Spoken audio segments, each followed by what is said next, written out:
आज हम एक ऐसे टॉपिक के बारे में डिस्कस कर रहे हैं जिसका नाम है image of orthocentre of any triangle with respect to its side always lie in on its circum circle.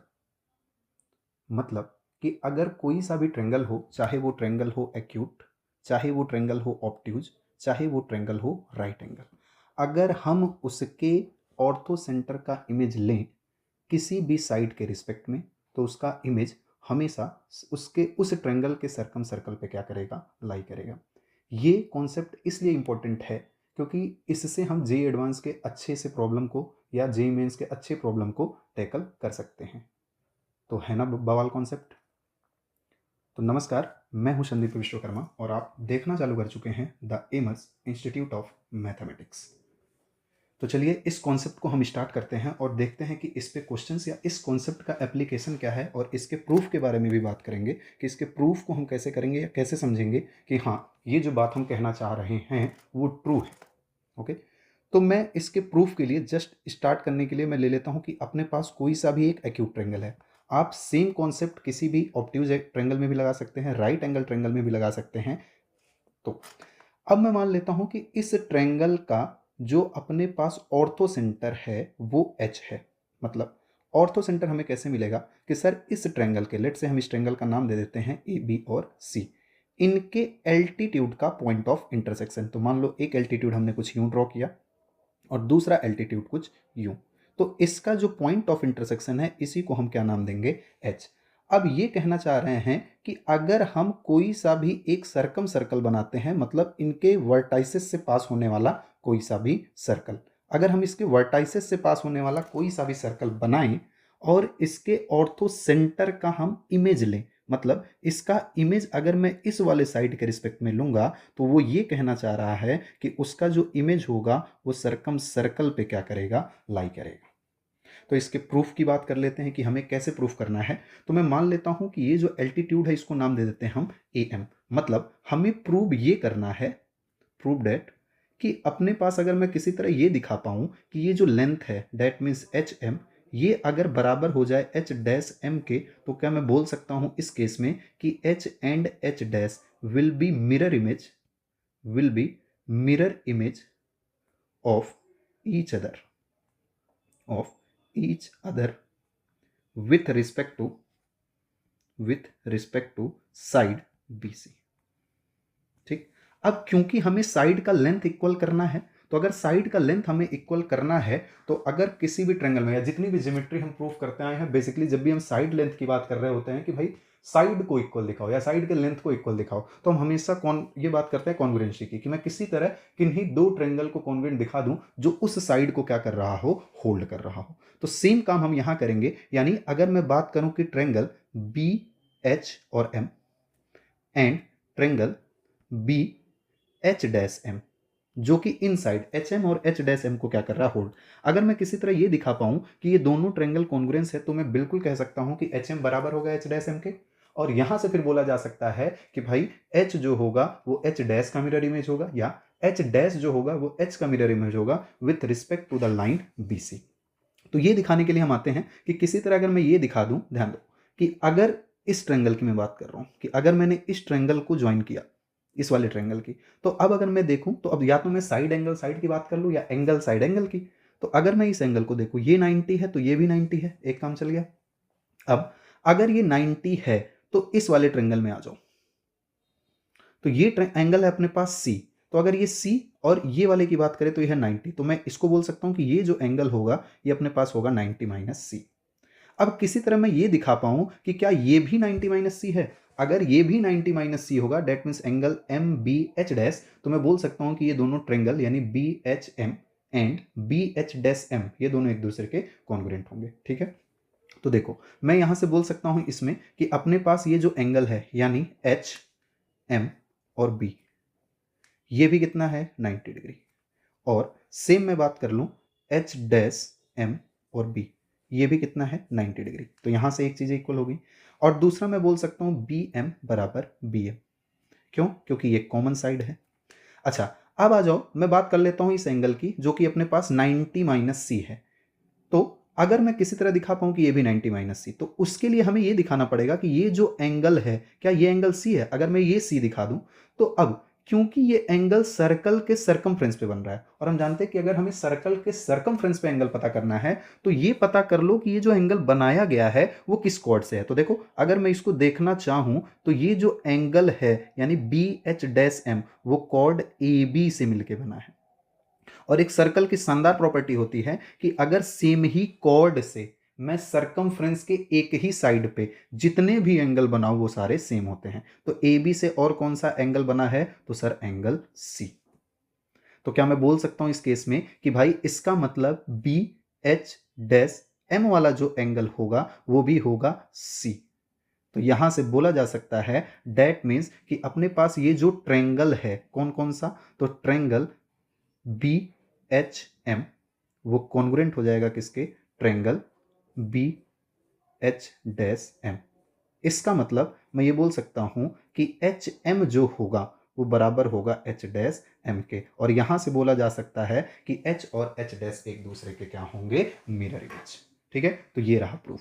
अब इसी को मैं वापस रिकॉल कर लेता हूं, आप इसका स्क्रीनशॉट ले लीजिएगा अगर आपको प्रूफ की नीड है तो। पर मुझे इसके कॉन्सेप्ट को समझाना था और इसके कॉन्सेप्ट को अप्लाई कैसे करते हैं वो सीखना है। ओके, तो देखो, मैं इस कॉन्सेप्ट को वापस से रिकॉल कर देना चाह रहा हूं कि इसमें ये क्या क्या कहना चाह रहे थे, या इस कॉन्सेप्ट से हमने क्या समझा, या इसको हम कैसे अप्लाई करके देखेंगे, ये ध्यान से समझिएगा। मतलब ये कहना चाह रहा था कि अगर कोई सा भी एक सर्कल है अपने अंदर, है ना, सॉरी, अगर अपने पास कोई सा भी एक सर्कल है और हमने बनाया है कोई सा भी ट्रेंगल इसके अंदर, मैं ये बोलना चाह रहा था ये रहा, है ना, कि कोई सा भी ट्रेंगल मान लो हमने इसके अंदर ड्रॉ कर रखा है। ठीक, और अगर मैं इसका कोई सा भी एक ऑर्थो सेंटर लेता हूं, कोई सा भी ऑर्थो सेंटर में लेता हूं, जैसे ये रहा, अब इसका अगर साइड के रिस्पेक्ट में मिरर इमेज लूंगा जिसको हम एच डैश बोल रहे हैं, तो ये इसके सर्कमफ्रेंस पे क्या करता है? लाई करता है। इसी कॉन्सेप्ट का यूज हम देखेंगे कि भाई इनको सवालों में हमें कैसे अप्लाई करना है। अब ये सिर्फ ये नहीं होगा, अगर आप चाहो इसका इमेज, तो अगर इसका इमेज लोगे तो इसका इमेज एच डैश हमें कुछ यहाँ मिलेगा। और सिर्फ यही नहीं, अगर आप इसका इमेज इस वाले साइड के रिस्पेक्ट में लेना चाहो तो यहाँ मिलेगा आपको एच डैश। मतलब आप बोल सकते हो ये लेंथ इस लेंथ के बराबर होगा, ये वाला लेंथ इस लेंथ के बराबर होगा, ये वाला लेंथ इस लेंथ के बराबर होगा। ठीक है, अब इसी कॉन्सेप्ट को हम अप्लाई करते हैं क्वेश्चंस में कि भाई क्वेश्चंस में इसको कैसे अप्लाई किया जाए। ठीक, तो हम एक फेमस से सवाल की बात करते हैं जो कि आपसे पूछा गया था जेईई एडवांस 2021 में। सवाल था आसान, पर ये कॉन्सेप्ट को पकड़ पाना ये इंपॉर्टेंट था इसमें। जिसने इस कॉन्सेप्ट को ट्राई किया होगा या ये कॉन्सेप्ट अप्लाई किया होगा उसका आंसर आ जाएगा, वरना इस क्वेश्चन में फिर आप गोल गोल गोल गोल घूमते रह जाओगे, है ना। अब इसमें समझना क्या था, करना क्या था, वो देखते हैं क्वेश्चन में।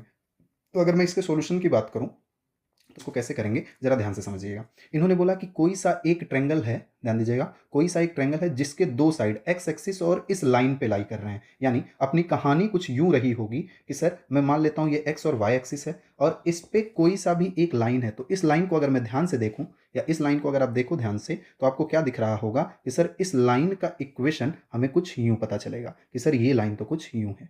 ओके, और इसी लाइन को इन्होंने बोल रखा है X plus Y plus 1 is equals to 0। और बोल रहा कि इस ट्रेंगल का एक साइड इस वाले लाइन पे है और दूसरा वाला साइड कहीं इस एक्स एक्सिस पे है, कि इस एक्स एक्सिस पे कहीं इसका एक साइड मिल रहा होगा। तो इसमें हमें क्या समझना था बेसिकली, वो ध्यान दीजिएगा, जैसे कि हम साइड को ले कहां सकते हैं या कैसे कैसे। जैसे अगर मैं ड्रॉ करूं इसको, जैसे मान लो हमने लिया कि सिर्फ एक ये एक्स एक्सिस था, इस पे मैंने एक छोटा सा हिस्सा कुछ यूं उठा लिया, और ये पूरा लाइन था, इस पे कोई छोटा सा हिस्सा यूं उठा लिया, तो मैं बोल सकता हूं ना कि ये भी मान लो मैं एक ट्रायंगल का साइड बोल दे रहा हूं ये, और ये भी। तो आप खुद देखो, और कोई तीसरी लाइन इसको ज्वाइन करके ऐसा बना ही नहीं सकते जो कि एक ट्रायंगल बनाए। मतलब हम सिर्फ इतने लेंथ की बात कर रहे हैं, ये नहीं कि सर इसको एक्सटेंड कर दो और इस वाले को एक्सटेंड कर दो तो देखो मिल गया। नहीं, इस पे आते हैं अभी, मैं सिर्फ बोल रहा हूं कि इतना हिस्सा, क्योंकि ये भी तो पॉसिबल था। तो यानी ये पॉसिबिलिटी नहीं हो सकती। मतलब आप ये नहीं कह सकते कि इतना सा हिस्सा ट्रायंगल का यहां लूंगा और इतना सा साइड का हिस्सा यहां लूंगा, नहीं, ये पॉसिबल नहीं है। इससे फिर आप ट्रायंगल ड्रॉ नहीं कर पाओगे। ठीक, अच्छा, दूसरे पॉसिबिलिटी पे आते हैं। मैं ये बोल दूं कि एक काम करो, एक ये बड़ा सा हिस्सा ले लो लाइन पे और सिर्फ इतना हिस्सा ले लो एक्स एक्सिस पे, तो ये भी पॉसिबल नहीं है। क्यों? क्योंकि यहां से भी आप ट्रायंगल नहीं बना पाओगे। ठीक, तो इसकी पॉसिबिलिटी होने के लिए क्या जरूरी है कि सर अगर आपको ट्रायंगल बनाना है तो इस लाइन का और इस वाले एक्सिस का पॉइंट ऑफ इंटरसेक्शन ट्रायंगल का एक वर्टेक्स होना ही होना चाहिए, तभी आप एक ट्रायंगल ऐसा ड्रॉ कर पाओगे। तो अगर मैं यहाँ ध्यान से देखूं और इस पॉइंट को मैं नाम देता हूं ए, तो इसका कोऑर्डिनेट हमें ऑलरेडी पता है -1, 0। अब आप ले सकते हो, मान लो मैं दूसरा साइड या एक साइड जो बोल रहा था वो यहां तक ले लिया और दूसरा साइड मैंने कुछ यहां तक ले लिया, तो ये कहना चाह रहा था इस ट्रेंगल के बारे में जिसपे मैं ये पेन जिगजैग चला रहा हूं, वो समझना है ना। ये रहा। अब बोल रहा है इस ट्रेंगल का ऑर्थो सेंटर, तो इसी फिगर को मैं थोड़ा रैंडम तरीके से अलग बना रहा हूं, इस पे जरा ध्यान दीजिएगा कि ये रहा ट्रेंगल जिसका एक वर्टेक्स हमें ऑलरेडी पता चल चुका है -1, 0। अब बोल रहा है कि अगर मैं इस पे कोई सा भी सर्कल बनाऊं, यही बोला है क्वेश्चन में, देखो कि इसका ऑर्थो सेंटर दे रखा है, तो मैं मान लेता हूं कुछ देर के लिए कि भाई इसका ऑर्थो सेंटर अपने पास कितना है 1, 1। अब बोल रहा है अगर मैं इस पे कोई सा भी सर्कल बनाऊं जो कि इनके वर्टाइसेस से पास करे, तो उस सर्कल का इक्वेशन अपने पास क्या आएगा। अब जहां आया सर्कल का इक्वेशन, ध्यान देना, कभी भी सर्कल का इक्वेशन आपको निकालना है तो हमेशा 2 पॉइंट पे खेला करो, या तो आपको मिल जाए सेंटर एंड रेडियस तो काम चल जाएगा, या तो ये पता चल जाए 3 पॉइंट्स ऑन दैट सर्कल, कोई से भी 3 पॉइंट्स ऑन सर्कल, इनमें से कोई सा भी एक चीज अगर आप निकाल पा रहे हो तो सर्कल का इक्वेशन निकाला जा सकता है। ओके, बाकी डायमेट्रिक फॉर्म है उसकी चर्चा नहीं करते हैं, वो बाद में बात करेंगे अपन, है ना। तो आते हैं, देखते हैं इसमें क्या अपने लिए इजी होगा। तो एक पॉइंट हमें सर्कल पे पता है और एक अभी इस कॉन्सेप्ट का यूज मैं कर सकता हूं, क्या कि ऑर्थो सेंटर का अगर मैं इमेज लूंगा, चाहे इस साइड के रिस्पेक्ट में चाहे इस साइड के रिस्पेक्ट में, वो दोनों के दोनों इसके सर्कल पे क्या करेंगे, लाई। तो हमें एक पॉइंट यहां से मिल जाएगा, दूसरा यहां से, और तीसरा इस ऑब्जर्वेशन से हमने एक पॉइंट ऑलरेडी निकाल लिया। ठीक है, तो निकालते हैं। बेसिकली ये कहना चाह रहा था कि ये एक लाइन था अपने पास x + y + 1 = 0, जिसपे एक पॉइंट हमें दे रखा था, या जो ऑर्थो सेंटर है वो है 1, 1। इसका मिरर इमेज निकालते हैं। मान लो यहाँ आएगा, तो मिरर इमेज का फॉर्मूला क्या होता है, x - x1/a = तो a का मतलब 1 है, = y - y1 that means 1/b that means 1 = -2 times ax1 मतलब 1 + by11 + c/a² + b²। तो अगर हम इसको सॉल्व करें तो यहां से हमें मिल जाएगा कि x - 1 की वैल्यू, यहां से ये टर्म इस टर्म से कैंसिल आउट, तो x - 1 की वैल्यू -3, यानी x की वैल्यू हमें क्या मिल जाएगी, -2। और सेम अगर मैं y पे अप्लाई करूं तो y - 1 की भी वैल्यू -3 है, तो y की भी वैल्यू हमें कितनी मिल जाएगी, -2। यानी हमने एक पॉइंट निकाल लिया इसका मिरर इमेज, जो कि अपने पास क्या आया, -2, 2। सेम कहानी अगर मैं इसका मिरर इमेज इसके रिस्पेक्ट में निकालूं, क्योंकि ये अपने पास x एक्सिस है, तो अब इस मिरर इमेज में कुछ करना नहीं है, x रहेगा एज इट इज यानी 1, और यहां से y की डिस्टेंस है 1, तो अपवर्ड मतलब उसके अपोजिट लूंगा तो कितना मिल जाएगा अपने पास, -1। यानी हमें उस सर्कल का इक्वेशन चाहिए जो किन्हीं 3 पॉइंट से, और वो 3 पॉइंट क्या है, 1, -1, -2, -2, और तीसरा पॉइंट है -1, 0। इनसे क्या करे, पास। अब आप चाहो तो इस सर्कल का सेंटर मान सकते हो h के, और यहां से ये डिस्टेंस जो कि रेडियस होगा, ये डिस्टेंस जो कि रेडियस होगा, ये डिस्टेंस जो कि रेडियस होगा, सबको इक्वल दिखाओ, सॉल्व करो, कहानी खत्म, है ना। पर हम इतनी मजदूरी क्यों ही करें जब हमें ऑप्शन ये ऑलरेडी दे रखा है। ठीक, तो ये थोड़ा सा स्मार्ट अप्रोच रखना, क्योंकि एग्जाम में आपको ऑप्शनल अप्रोच भी आना चाहिए। तो अब इन तीनों पॉइंट को अगर मैं सेटिस्फाई करा करके देखूं तो देखते हैं कौन सा मिलता है। जैसे मैं -1, 0 रखूं, तो इसमें -1, 0 रखा तो ये हो जाएगा 1, यहाँ -1 रखा तो 3, डेट मीन्स ये सेटिस्फाई नहीं कर रहा होगा, एक ऑप्शन उड़ गया। इसमें -1, 0 रखा तो ये आ गया प्लस का 1, ये आ गया 0, यहाँ -1। ठीक है, ये 3y है, इसको सही कर लेना आप। ठीक है, तो -1, 0 रख रहे हैं तो इसको सेटिस्फाई कर रहा है, यानी ये हो सकता है, ये 3y है, ध्यान रखिएगा। ओके, अच्छा यहाँ रख करके देखूँ मैं -1, 0, तो ये आ गया 1, ये आ गया 0, यहाँ आ गया 0, यहाँ -1, तो ये भी सेटिस्फाई कर रहा है, यानी ये भी हो सकता था। -1, 0 रखा तो 1, 0, -1, 0, यानी ये भी सेटिस्फाई, तो एक ऑप्शन उड़ा, बाकी बच गए। दूसरा पॉइंट रख लो 1, -1, तो 1, -1 अगर मैं इसमें रखूँ तो ये हो जाएगा 1 + 1, 1, और यहाँ हो जाएगा -3, तो 3 - 3 डेट मीन्स 0, यानी ये सेटिस्फाई कर रहा है। और अगर मैं 1, -1 रखूँ तो 1 + 1 -2 और -1, यानी ये ऑप्शन भी गया, यानी ये भी नहीं हो सकता। 1, -1 इसमें रखूँ तो 1 + 1, यहाँ आ जाएगा +1, -1, तो ये ऑप्शन भी गया, यानी ना तो ये हो सकता है ना तो ये, तो करेक्ट ऑप्शन अपना कौन सा था, बी फॉर बॉम्बे। ठीक है, तो ये चीज़ ध्यान रखिएगा, ये कॉन्सेप्ट का यूज। ठीक है, अब सेम हम नेक्स्ट क्वेश्चंस को करते हैं। एक सवाल आपके पास है, इसको सॉल्व करिए और इसका आंसर बताइए कि इसका आंसर क्या आएगा, कमेंट करिए। और ऐसे ही शानदार कॉन्सेप्ट के लिए या ऐसे इंपॉर्टेंट कॉन्सेप्ट के लिए चैनल को सब्सक्राइब करिए, फॉलो करिए, और जो भी समझ में आया आपको उस पर रिस्पॉन्ड करिए और इस क्वेश्चन को सॉल्व करके बताइए कि आंसर क्या आएगा।